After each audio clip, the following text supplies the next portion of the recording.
मध्य प्रदेश में एक मंदिर है बुंदेलखंड में। उस मंदिर का एक नियम है, महीने में एक बार राम जी का मंदिर था मध्य प्रदेश में, अभी भी है। उस मंदिर में महीने में एक बार राम जी को मंदिर से बाहर बैठाया जाता है दर्शन के लिए। लोग दर्शन करने आए हुए बाहर बैठते हैं राम जी और सबको आशीर्वाद देते हैं। इसके बाद अंदर रख दिया जाता है। एक नक्षत्र है पुख नक्षत्र, उस नक्षत्र में राम जी बाहर आते और अंदर चले जाते।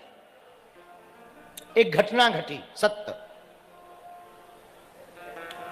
एक बार उस मंदिर में महीने में पुख नक्षत्र आया तो जो पुजारी जी थे बड़े बड़े भक्त थे, छोटे से राम जी की मूर्ति ऐसी गोद में उठावे, बाहर आसन पर बैठा देवे, रात भर कीर्तन करें। एक लंगोटी एक फटा हुआ कुर्ता यही पहनकर रहते और दिन भर कीर्तन करते, सीताराम सीताराम सीताराम। राम जी की खूब सेवा करते मन से।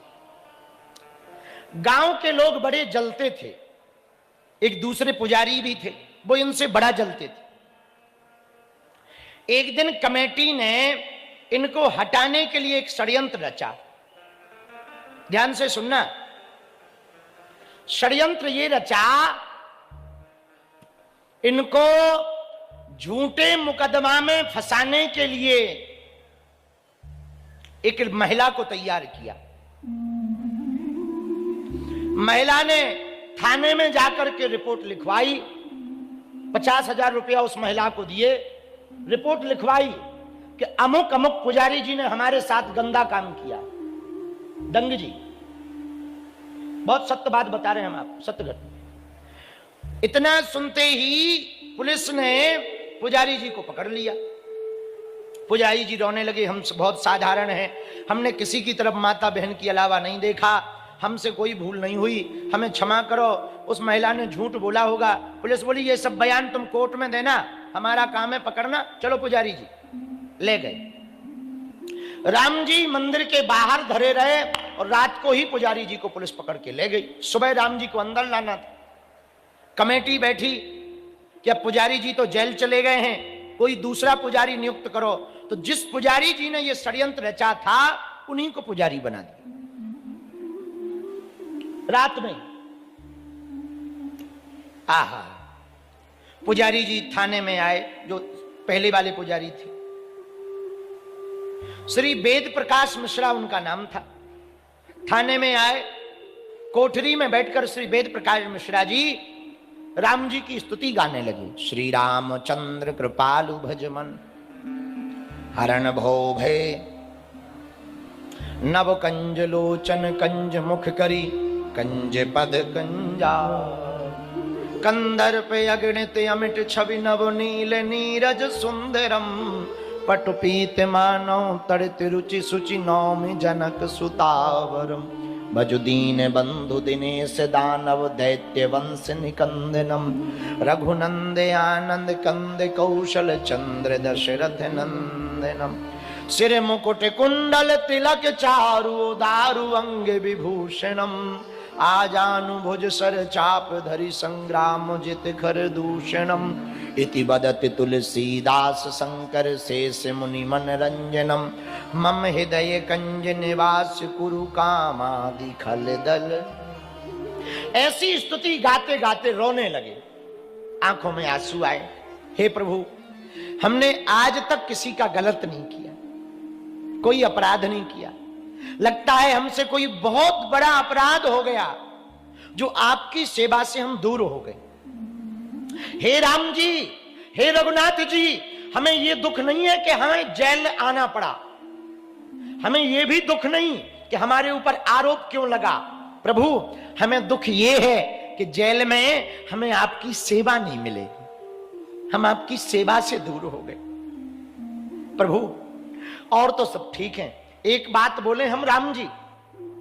हाथ जोड़कर वहीं कोठी में बैठे बैठे रोते हुए बोले, प्रभु, हमारे जैसे आपको लाखों भक्त हैं, पर हमारे लिए तो एक आप ही हो, आपके अलावा कोई नहीं है, संसार में हमारा कोई साथी नहीं। एक बात और बताएं राम जी, हमारी कोई जमानत करने भी नहीं आएगा, ध्यान रखना। कि जमानत करने आवे। ऐसा कह के फूट फूट कर रोने लगे। आहा, राम जी की स्तुति की, हनुमान जी का गीत गाया, संकट मोचन हनुमाष्टक गाया। बाल समय रवि भक्ष लियो तब तीनों लोक भयो अंधियारो, ताई सुत्रास भयो जग को यह संकट काहू सो जात न टारो। हनुमान अष्टक गाया। इधर जब तक सुबह हो गई, सुबह हुई तो नवनियुक्त पुजारी जी खूब खुश कि अब आज से हम पुजारी हैं। और मन ही मन बोले, देखो हमने कैसी चाल चली, पुजारी जी अब जिंदगी भर बाहर नहीं निकले और दाग लग गया, कोई सेवा नहीं मिले। इधर दिन के 8 बजे पूरे गांव के लोग आ गए। अब आज का नियम है कि आज राम जी अंदर ले जाया जाएगा। हर महीने का नियम है ना, अंदर ले जाएंगे। भैया सत्य बात बता रहे, पुजारी जी ने पांव पड़े और छोटी सी मूर्ति राम जी की जैसे ही उठाई, उठना तो दूर की बात है, हिल तक ना पाई। अब गांव वाले बड़े हैरान, गांव वाले लग गए, अरे छोटी सी तो मूर्ति है, पुजारी जी तो अकेले ले आते थे पहले वाले पुजारी जी, लगता है उन्होंने कुछ चिपका दिया है। तो तुरंत लोग सब्बल ले आए, लोहे के कीला ले आए, नीचे से खोदें, सब्बल लगावें। पूरे गांव के लोग राम जी को उठाने पे लग गए। पर उठाना तो दूर की बात है, हमारे राम जी ने लीला कर दी, डिग ना पाए। पूरे गांव में हल्ला हुआ, गांव वाले अगल बगल वाले आ गए, सब देखने लगे, सब चौंक गए, सब परेशान हो गए। आखिर ये हुआ क्या है? सब लोग ताकत लगावे, सब लोग पत्थर लगावे, कोई टान लगावे, कोई सब्बल लगावे, कोई जोर से आवाज देवे। 2-2, 3-3, 4-4, 5-5, 6-6 लोग मूर्ति को पकड़ने में लगे। गांव के लोग पूरे लगे, पर राम जी को उठा ना पाए। जब ये बात उस महिला को पता लगी जिसने आरोप लगाया था, वो समझ गई हमसे झूठ मूठ का आरोप तो लगा दिया, राम जी उन पुजारी जी के पक्ष में है।